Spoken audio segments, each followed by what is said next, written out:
So, Bailey, do you know why it's called The Post?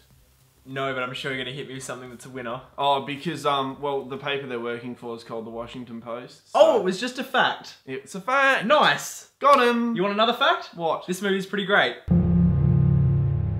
Meryl Streep, Tom Hanks, Steven Spielberg. Is there much else to say? Well, there's a lot of other stuff to say still, because this movie has a lot going on in it. There's a lot of people involved in making it, and because of that, it actually turned out to be pretty awesome, which is kind of unsurprising because we are fans of Spielberg, and I think it's a general thing. Once you understand how good Spielberg is, you kind of realize that Spielberg doesn't actually make bad movies. He makes movies that might be a little bit overly sentimental, they might not have as much impact as others, but he always makes good movies, and this is another one to add to his catalogue. But what is this movie actually about? Well, here we have a film where we have newspapers being kind of blocked out by the government when government secrets are released to the public and published by newspapers.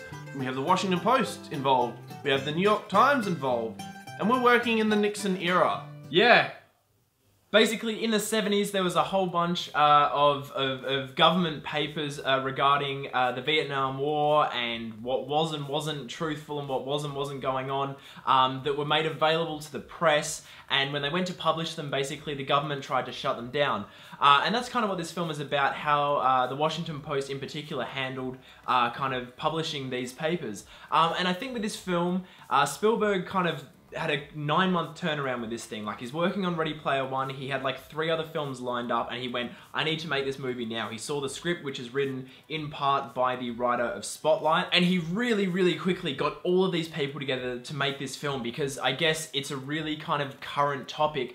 We don't often use the term awards baiting, but this really is like a baity type movie. It's clearly designed to be released at awards season due to the current political climate and the involvement with the American politics and the media. So it's meant to be relevant right now. The thing is though, is that we actually think, as much as this is a baity movie, it's a really great one. Yeah, honestly, I don't think this film could have been any better directed by anyone else. I mean, Spielberg, when he comes alive, he is a machine. Yeah, he's an fire animal going on here. Creative fury, and it's so exciting to watch. I mean, considering his last couple of efforts, especially in particular, Bridge of Spies was a film that was very patient, very slow, and he moved the camera very slowly through scenes. Very much so. Here, we start off and it's handheld. We're in Vietnam, and it's going absolutely crazy. And it was great to see Spielberg kind of let loose. And especially once the film starts to get quite intense at times as well, he's doing all sorts of crazy things with the camera that you just don't see any other filmmakers do. There's a really great thing going on here with the fact that you feel that this was a really urgently made movie that translates to the way the story is put across. You feel like this entire film being put together was almost in a hurry. And because of that sense of urgency, the film is imbued with an incredibly strong kind of pace. I do want to say that I think it's definitely catering to audiences who were aware of the events at the time and understanding of the political climate at the time, because I think in the first half, a lot of both of us and like other friends that have seen it were like, I don't know if I was keeping up with it quite right at the start, because there's a lot of jargon going on and a lot of kind of references to the time.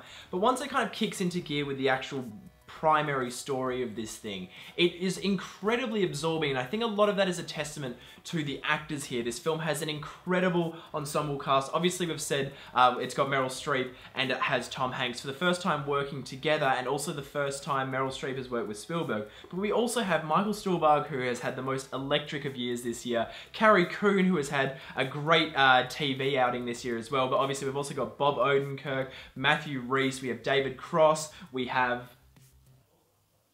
a plethora of people. There's a so lot of people in here. And we're going to forget a lot, but there is a lot. Oh, it had a Sarah Paulson. It had a Sarah Paulson role in it as well, which was fantastic. And all these actors are really bringing their A game. I think this film really focuses on realism. I think that's in part thanks to this fantastic script and obviously Spielberg's direction. But I think the actors really work to make this film feel genuinely alive in as many scenes as they can. It's definitely not overly cinematic. I think Spielberg does some very creative things with blocking and extended shots, like he always does, this kind of reframing, refocusing type thing, where he goes through multiple compositions in a single shot that can go for longer than a minute at times.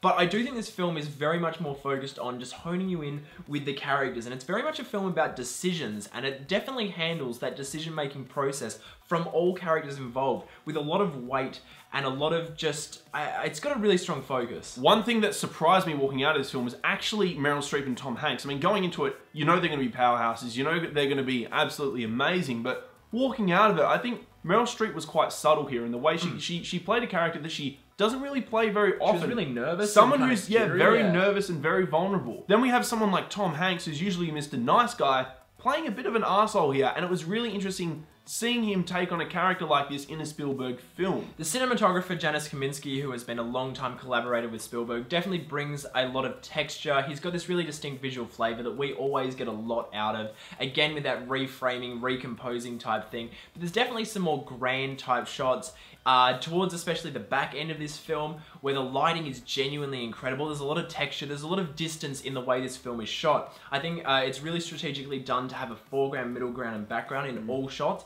The extras in all scenes make them feel genuinely alive. There's always something that's keeping the energy of the film flowing. And while I think John Williams' score is kind of quiet, I think towards the back end of the film it definitely picks up with some really, really exciting stuff. Not necessarily anything that we haven't heard from him before, but there were a couple of like electronic flourishes, which I thought was kind of a nice little advancement for him, especially with a film like this. Now, I think the film is incredibly relevant and it works with its subject matter in regards to the fact that we are living in a political climate that is very similar to which this film is based on. However, by the end of the film, I felt as though I was kind of only evoking the emotions that I already have, and I couldn't really do much more else than that. I was kind of becoming present with those emotions and getting quite angry or infuriated, but there was nothing I could really do to bring change to the world that we're currently in. And I suppose that is a reflection of the world we're actually in right now. It's incredibly frustrating the things that are happening again, considering it happened like 40 years ago. But one thing that stuck with me when I walked out of this film is, as much as the story is very relevant to today's political climate,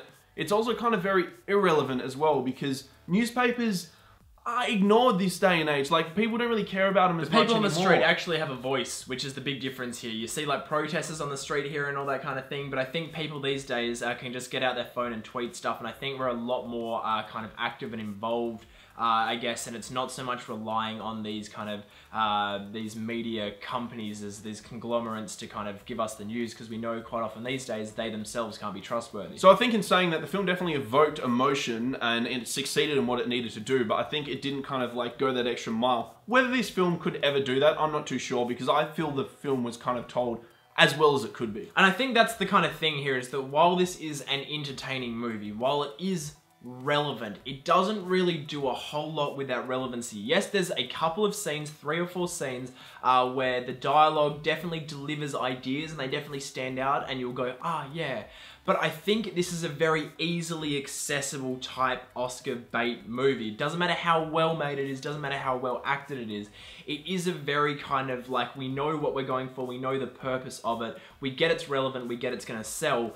But unfortunately, the thing is, it's kind of just pushing buttons that have already been pushed before. They're kind of getting a bit worn out. It's not necessarily going to any kind of difficult places and challenging us as an audience to kind of dig deeper and try to access new things that we haven't really been able to tackle before. So, if you haven't seen The Post yet, we definitely do recommend it, because it's another Spielberg film with an ensemble cast that is absolutely incredible, and it is just worth checking out. So anyway, we're going to plant a big 8 on this one. If you do get the chance, check it. Check it. So that was our review of The Post. Have you seen it yet? Did you like it? Did you hate it? Did you like this video? Of course you did. Crave more banter. If so, you can subscribe to our YouTube channel down there somewhere. And don't forget to check us out on Facebook, Instagram, Snapchat, and Twitter, all at Breaking Banter.